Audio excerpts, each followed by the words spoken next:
syempre yung puti, diba? Ngayon, may pag-asa. Ano ibig sabihin may pag-asa ako? Oh.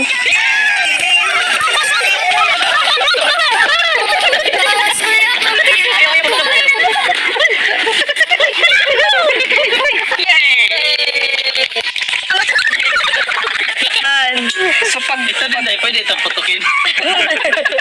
Papupukin mo yung mata mo. So puti yung lumabas, ibig sabihin may pag-asa ako. Okay. So ibig sabihin, ang sunod ng puti, ano sunod ng puti?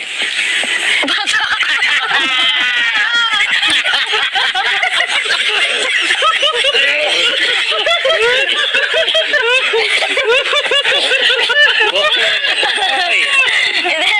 Siyempre, sasunod na, sa puti. Mahirit na, di ba? Oh. So, abangan nyo na lang kung kailan lalabas yung violet. Kasi,